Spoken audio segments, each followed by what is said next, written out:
ሙሉ በሙሉ መከላከያ ቦታውን ተቆጣጥሮታል። ኤርትራ ውስጥ ብዙ ስፍራዎች የአፋን ኦሮሞ ስያሜ አላቸው። ለምን የሚለውን ጠቅላይ ሚኒስትሩ በዝርዝር አስቀምጠዋል። ለ16 ዓመት የታፈኑ 16 የኤርትራ ጋዜጠኞች የት ናቸው? የኢሃፓ ፖለቲከኞች እስርና የፍርድ ቤት ውሳኔንም እንመለከታለን። የኤርትራ ወታደሮች በድብቅ ትግራይ መግባታቸው ተጋልጧል። የከባድ መሳሪያ ተኩስ እየተሰማ ነው። የህዝቡም ጭንቀት ቀጥሏል። የኤርትራ ህዝብ ነፃ መውጣቱን በቅርቡ ያውጃል ሲሉ ኤርትራውያን ተቃዋሚዎች ተናግረዋል። ዝርዝር መረጃውን ይዘንላችሁ ቀርበናል። ሰላም ጤና ይስጥልን። የተወደዳችሁና የተከበራችሁ የሀቅና ሳቅ ሚዲያ አድማጮቻችንና ተመልካቾቻችን የዕለቱን ወሳኝ መረጃ የዜና ዝግጅት ይዘንላችሁ ቀርበናል። በዛሬ የወሳኝ መረጃ ፕሮግራማችን የሀገር ውስጥና የውጭ መረጃዎችን ወደ እናንተ እናደርሳለን። የከባድ መሳሪያ ተኩስ ተሰምቷል። በራያ ግንባር የሚንቀሳቀሰውና ከሰሞኑ ከባድ መሳሪያዎችንና ተጨማሪ ታጣቂዎችን ሲያስጠጋ የነበረው የህወሓት አርሚ 33 እና 43 አዲ ጉደም፣ ደቡብ ወጀራት፣ ኮንካ፣ ጎነቅ፣ ቶንሳ፣ ንፍሮ መጋላ መስመር በአዲ ቀይህ ወደ ገራርሳና ቶንሳ አሁን ትናንት ከምሽቱ 1 ሰዓት ላይ በትግራይ ሰላም ሰራዊት ላይ የከባድ መሳሪያ ተኩስ መጀመሩን ምንጮች ገልጸዋል። ራሱን የትግራይ ሰላም ሰራዊት በሚል የተደራጀው ታጣቂ ኃይል ወደ መቀሌ ለመግባት ዝግጁ መሆኑን ከሳምንት በፊት አሳውቆ እንደነበረ ይታወሳል።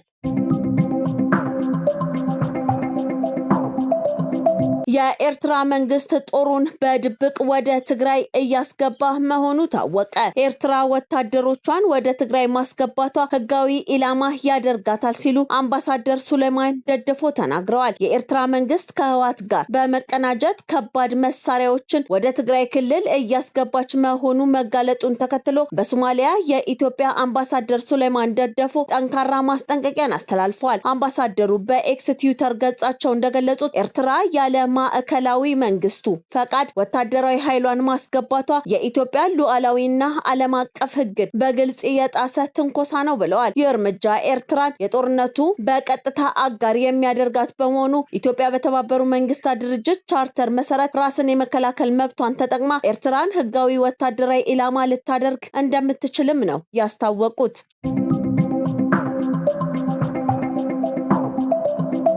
ኦሮሚያ ከኢትዮጵያ አትገነጠልም፣ ኦሮሚያ ራሷ ኢትዮጵያ ናት ሲሉ ጠቅላይ ሚኒስትር ዶክተር አብይ አህመድ ተናገሩ። ኦሮሞ ኢትዮጵያ፣ ኬንያ፣ ኡጋንዳ የተለያዩ ቦታዎች ላይ ይገኛል። ኦሮሚያ ከኢትዮጵያ በላይ ናትም ብለዋል። የኦሮሞ ህዝብ ጥያቄ ከሞላ ጎደል ተመልሷል ያሉት ጠቅላይ ሚኒስትር ዶክተር አብይ አህመድ ለዚህም ኦሮሞ የአእምሮ ነጻነት አግኝቷል። የነጻነት ያገኘው አእምሮ ደግሞ ኦሮሚያን አበልጽጓልም ብለዋል። በግብርና በትምህርትና በከተሞች የመጣውንም እድገት ማየት በቂ ነው ብለዋል። ኦሮሚያ ከ8 ዓመት በፊት 52 ቢሊዮን ብር ዓመታዊ በጀት የነበራት ሲሆን አሁን ላይ የኦሮሚያ በጀት ከ700 ቢሊዮን ብር በላይ ሆኗልም ብለዋል። የኢትዮጵያ ጠቅላይ ሚኒስትር ዶክተር አብይ አህመድ ከኦቤን ጋር በነበራቸው ቆይታ ነው ይህንን የተናገሩት። ጠቅላይ ሚኒስትሩ አክለውም ኤርትራ ውስጥ ብዙ ስፍራዎች በአፋን ኦሮሞ ይጠራሉም ብለዋል። በ1512 ዓመተ ምህረት የባህረ ነጋሽ የዛሬው ኤርትራ ንጉስ የነበረው ዶሪ ኦሮሞ እንደነበረ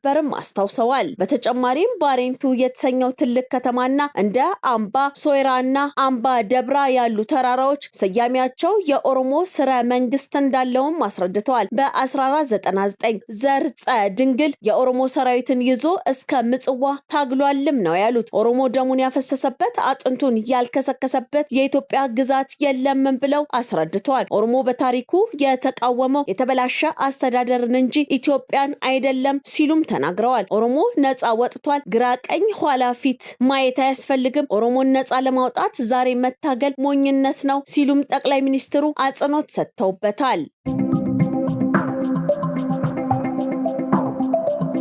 ሸሪሪና ባሳለፍነው ሳምንት ሐምሌ 25 2018 ዓ.ም ከንጋቱ 11 ሰዓት ከ45 ጀምሮ በሱዳን ድንበር ሸሪሪና አካባቢ የሚንቀሳቀሰው የህወሓት አርሚ 7 ሁመራን ለመቆጣጠር በመከላከያ ሰራዊት ላይ ተኩስ መክፈቱን ተከትሎ የመከላከያ ሰራዊት በወሰደው የአጸፋ ምላሽ አንድ ሙሉ የተከማቸ የመሳሪያ ዲፖ በቁጥጥር ስር አውሏል። በርካታ ታጣቂዎችንም ማርኳል። በርካታ ታጣቂዎች ህይወታቸውንም አጥተዋል። በርካታ ሎጂስቲክስም ወድሟል። ሸሪሪናና አካባቢው ሙሉ ለሙሉ በመከላከያ ሰራዊት ቁጥጥር ስር መዋሉም ታውቋል። አሁን ላይ በአካባቢው ከፍተኛ አሰሳ እየተካሄደ ሲሆን በተለይም የመሳሪያ ማከማቻ በቁጥጥር ስር እየዋለም ይገኛል። ከላይ የሚታዩ ምስሎች ከስፍራው የደረሱን ምስሎች ሲሆኑ በመከላከያ ሰራዊት የተማረኩ የአርሚ 7 ታጣቂዎችን፣ መሳሪያዎችን እንዲሁም ተሽከርካሪዎችን የሚያሳይ ምስል ነው።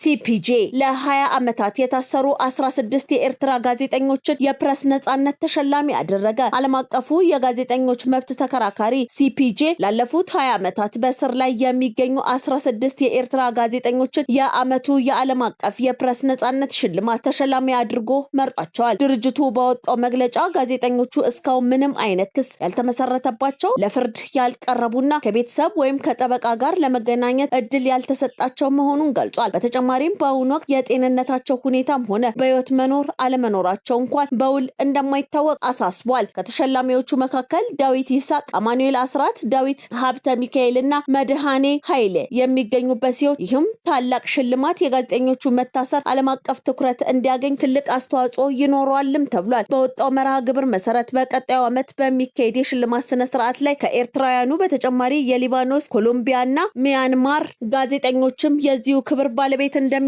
ተገልጿል።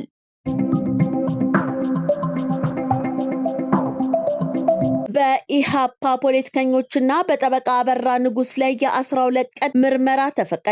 የፌዴራል ከፍተኛ ፍርድ ቤት በሽብር ወንጀል የተጠረጠሩት የኢሃፓ ፖለቲከኞች አበበ አካሉና ይስሐቅ ወልዳይን እንዲሁም የተቃዋሚዎች ጠበቃ አበራ ንጉሱን በተመለከተ መርማሪ ፖሊስ የጠየቀውን ተጨማሪ 12 የምርመራ ቀናት ፈቅዷል። ፍርድ ቤቱ ውሳኔውን የሰጠው ፖሊስ በማስረጃነት ባቀረባቸው በተለያዩ ሚዲያዎች ላይ በተደረጉ ቃለመጠይቆችና የቪዲዮ ሊንኮች ላይ የሽብር መነሻ ሐሳብ ማግኘቱን በመግለጽ እንደሆነ የተጠርጣሪዎቹ ጠበቃ ሰለሞን ገዛኸኝ ተናግሯል። ሐምሌ 27 ቀን 2018 በቁጥጥር ስር የዋሉት እነዚህ ግለሰቦች በአዲስ አበባ በመንግስት የጸጥታ ተቋማትና ከፍተኛ አመራሮች ላይ የሽብር ጥቃት ለማድረስ ከህወሓት አመራሮችና ጽምዶ ከተባለ ኃይል ጋር በመቀናጀት ምልመላና ስለላ ሲያካሂድ ነበር በሚል በፖሊስ ተወንጅለዋል። ፍርድ ቤቱ ፖሊስ ከጠየቀው 14 ቀን ውስጥ ከቀረበበት ቀን ጀምሮ የሚታሰብ የ12 ቀን ተጨማሪ የምርመራ ጊዜ የፈቀደ ሲሆን በቅርቡ በሚኖረው ቀጠሮም ፖሊስ ምርመራውን አጠናቆ እንዲቀርብ ፍርድ ቤቱ አዟል።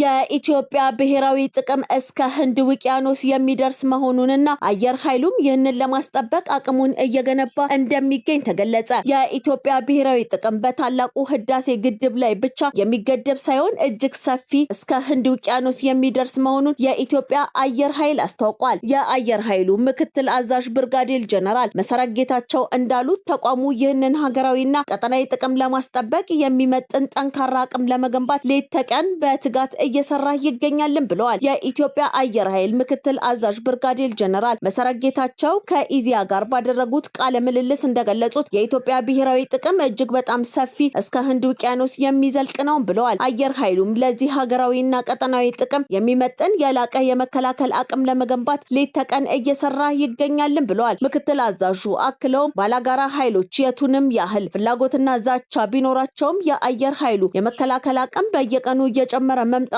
በሚገባ ስለተረዱት ጥቃት ከመሰንዘር መቆጠባቸውንም ገልጸዋል። በሌላ በኩል የአየር ኃይሉ ከአፍሪካ ሀገራት ጋር ሲነጻጸር አሁን ላይ ያለበት ደረጃ እጅግ ከፍተኛ መሆኑን የጠቆሙት ብርጋዴር ጀነራል መሰረት በተለይም በቴክኖሎጂ በእውቀትና ራስን ችሎ በመስራት በኩል ኢትዮጵያ ከፍተኛ ድርሻ እንደምትይዝም አስረድተዋል። እንደ ምክትል አዛዡ ገለጻ ከሆነ ከበርካታ የአፍሪካ ሀገራት ተቋሙን ለመጎብኘት የሚመጡ የልዑካን ቡድኖች በአየር ኃይሉ ውስጥ ያለውን ዘመናዊ አሰራር ሲመለከቱ ከጠበቁት በላይ ይሆንባቸዋልም ብለዋል። በዚህም ምክንያት ከኢትዮጵያ አየር ኃይል ጋር በጋራ እንስራ የሚሉ ጥያቄዎች በስፋት የሚቀርቡ ሲሆን ባለፉት 3 ወራት ብቻ ከ3 በላይ ከሚሆኑ የአፍሪካ ሀገራት ጋር በጋራ ለመስራት የሚያስችሉ የትብብር ስምምነቶች መፈረማቸውንም ጠቁመዋል።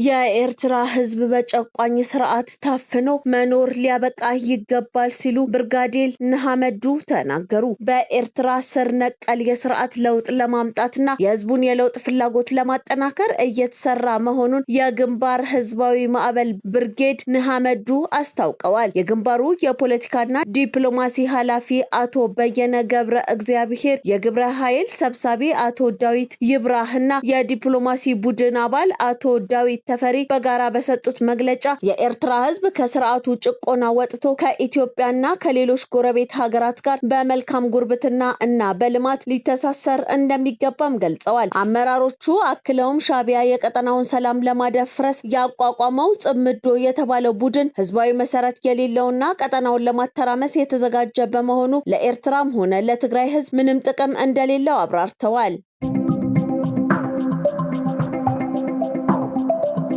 የተወደዳችሁና የተከበራችሁ የሐቅና ሳቅ ሚዲያ አድማጮቻችንና ተመልካቾቻችን የዕለቱ የወሳኝ መረጃ የዜና ዝግጅታችን የተከታተላችሁትን ይመስል ነበረ። ቀሪ ፕሮግራሞቻችን ይቀጥላሉ።